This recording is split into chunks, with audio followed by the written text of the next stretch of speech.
Lectura del Santo Evangelio según San Mateo. Gloria a ti, Señor.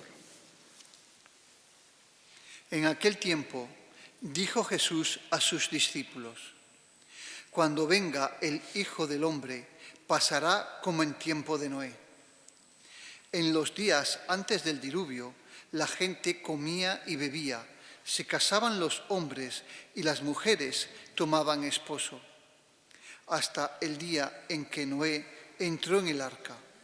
Y cuando menos lo esperaban, llegó el diluvio y se los llevó a todos.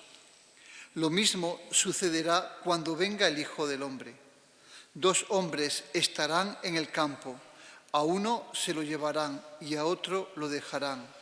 2 mujeres estarán moliendo, a una se la llevarán y a otra la dejarán.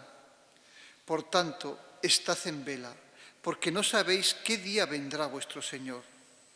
Comprended que si supiera el dueño de la casa a qué hora de la noche viene el ladrón, estaría en vela y no dejaría que abrieran un boquete en su casa. Por eso, estad también vosotros preparados, porque a la hora que menos penséis, viene el Hijo del Hombre. Palabra del Señor. Gloria a ti, Señor.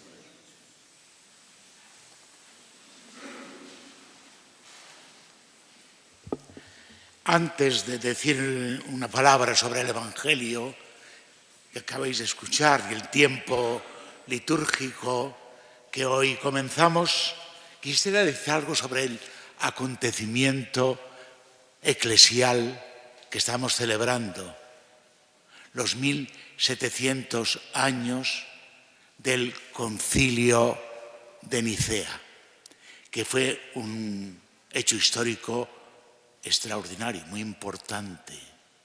Antes se estudiaba historia sagrada, incluso en los colegios, pues en los certámenes había concursos y una de las preguntas que se solía hacer era ¿cuántos fueron los concilios? ¿Y cuáles fueron los concilios?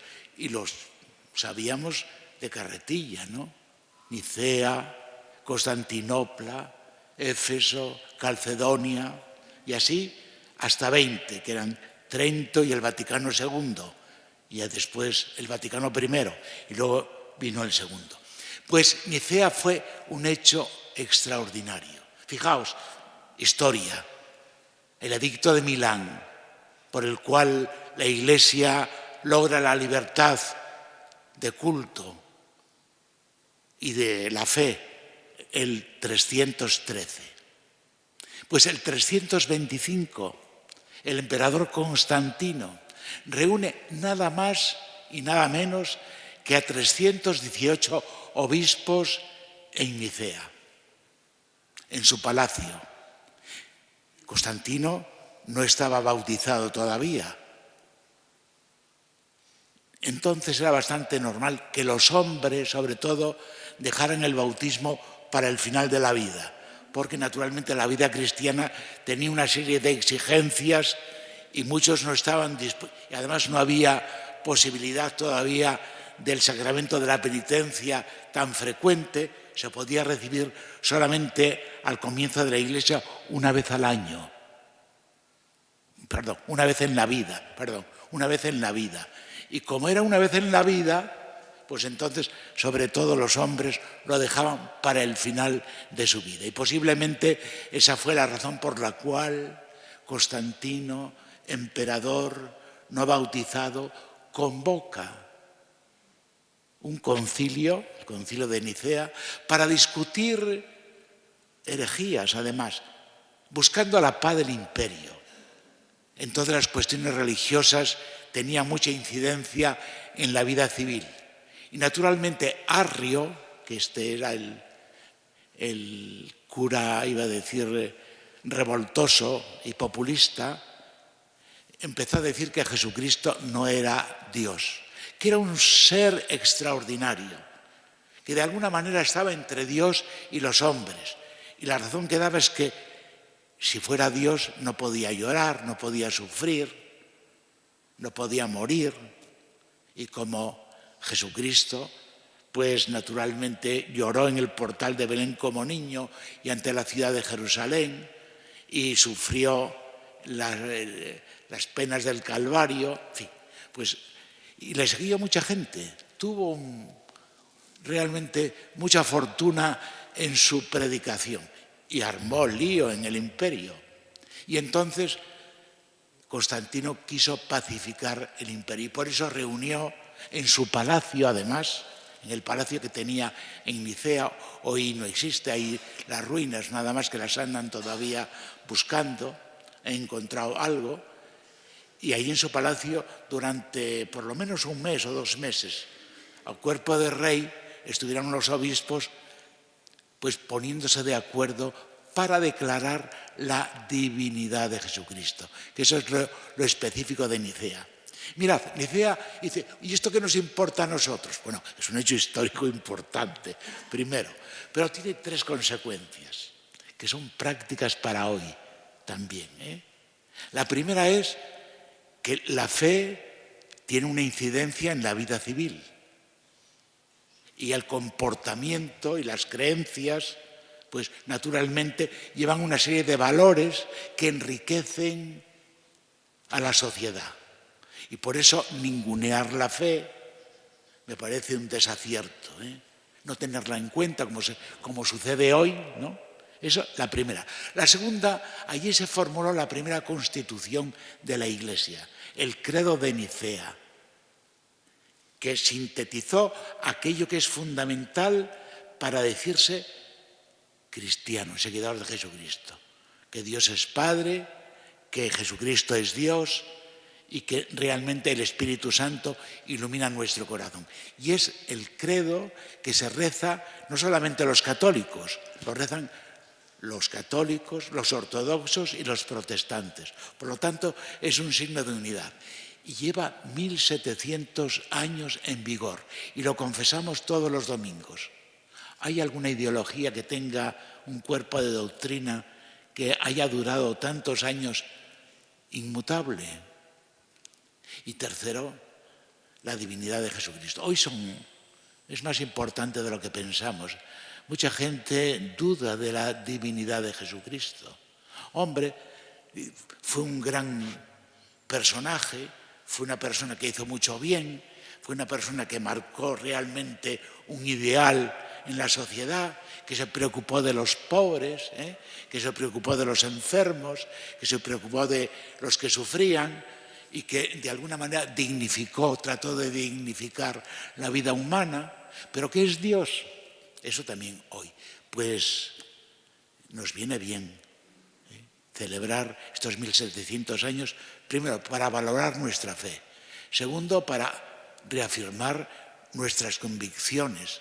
Y tercero, naturalmente, para saber que Jesucristo es Dios y que no seguimos a ningún ídolo, no seguimos a ningún ideólogo, que es realmente Dios el que ha venido a nuestro encuentro y se ha presentado de esa forma tan sencilla para que no tuviéramos reparo en acercarnos a Él.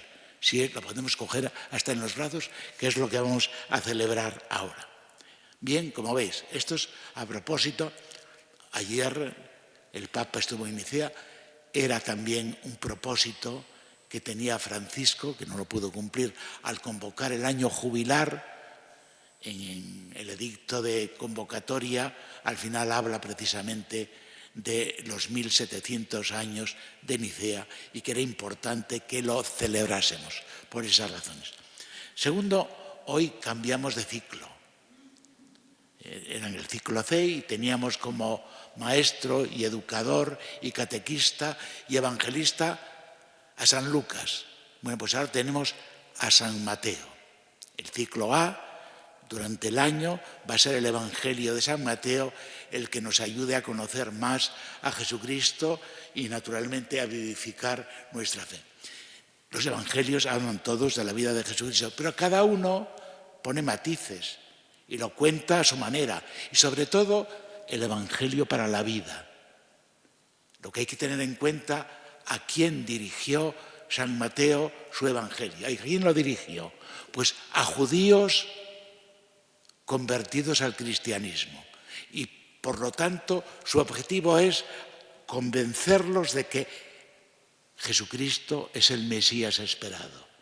En el Antiguo Testamento, los judíos, naturalmente, siguen todavía esperando al Mesías, como sabéis. El Antiguo Testamento habla de que va a venir el Mesías. Pues San Mateo trata de convencer a sus feligreses, a sus fieles, de que ese Mesías es Jesucristo. Y a eso está. Lo que pasa es que después, realmente, el Mesías que pinta no es el Mesías, iba a decir, personaje importante que va a venir como un gran emperador, sino que el Mesías que describe es el de Pasolini. Mirad, el Evangelio de Mateo es tan importante que ha tenido una película que sabéis que la dirigió un gran director de cine como fue Pierpaolo Pasolini. Y la suelen poner casi muchas veces durante el tiempo de Semana Santa porque es una de las versiones cinematográficas pues, que realmente con más realismo, porque el Mesías que pinta y que describe realmente San Mateo es el Mesías que nace en Belén, en una cueva, y que realmente después pasa mucho tiempo de vida oculta, que luego aparece en la fila de los pecadores para recibir el bautismo de Juan, su primo, y que luego busca colaboradores y los va a buscar al lago de Genesaret, pescadores, no va al templo a buscar escribas y sabios, sino que va a buscar realmente gente casi ignorante, que luego después sus amigos son los pecadores, come y bebe con pecadores. Como habéis, todo eso para el judaísmo naturalmente era sorprendente, ¿no? Que luego se dedica a curar a los enfermos, a dar vista a los ciegos, a dar oído a los sordos, a curar, en fin. Que al final realmente él tiene un gran número de seguidores, una multitud le sigue, pero esa misma multitud acaba pidiendo su crucifixión. Este es el Mesías que describe. Y este es el Mesías, este es Jesucristo a quien nosotros seguimos. Que la sorpresa es cómo un Mesías descrito por San Mateo ha podido tener después el éxito en su evangelización en el mundo. Es precisamente las obras de Dios, cómo Dios no sigue nuestros criterios, ni nuestras formas, ni nuestras estrategias, son totalmente distintas. Y ahí se ve la obra de Dios, ese Jesucristo que es Dios y que realmente se encarnó de esa manera, es precisamente al que nosotros seguimos hoy. Bien, y nos preparamos ahora para recibirlo, porque el que vino vendrá. Es una forma. Celebramos todos los años la Navidad, el acercamiento de Dios. Ese niño que nace será también el que nos encontremos al final de la vida. Mirad, el tiempo de Adviento es tiempo de esperanza. Mi pregunta es, ¿en quién ponemos la esperanza? La esperanza es fundamental. Una de las características del ser humano es ser futurible. Los animales no se preocupan del futuro, no se plantean el futuro. Somos nosotros. Y a veces le tenemos miedo y por eso pensamos poco. Y por eso muchas veces comamos y bebamos que mañana moriremos. Es decir, nos despreocupamos del futuro. ¿Qué será de mí? Pues al final vendrá el Hijo del Hombre, ese niño pequeño será el que te recoja, será el que te abra los brazos, será el que te dé realmente aquello que anhelas y que esperas. ¿Qué queremos? Vivir y vivir felizmente. Bueno, pues a esto nos preparamos en el Adviento, al encuentro con Jesucristo. Y Él viene ya en una forma en que realmente la ternura es el sentimiento que podemos tener, no el miedo. No podemos tener miedo a Dios en eso. Al contrario, cuando venga y os prepare sitio, volveré y os llevaré conmigo. Por eso, dignificar nuestra vida, nos preparamos. El tiempo de Adviento es tiempo de preparación, de vigilancia, de saber leer la vida y de saber que al final de la vida hay luces, no hay tinieblas. Nos espera alguien, y alguien muy importante, alguien que nos quiere tanto, que ha venido antes a nuestro encuentro. Y por eso celebraremos la Navidad. Aunque luego celebremos la Pascua, primero celebramos la Navidad. Pues que de verdad este tiempo de Adviento sea tiempo de esperanza, sea tiempo en que no tengamos miedo a encender las luces largas y saber que somos finitos, pero en ese final hay alguien que el que nos creó nos salvará también. El que nos creó para siempre. Somos hijos suyos, no somos cualquier cosa. Y por eso hemos de vivir realmente como Él espera de cada uno de nosotros.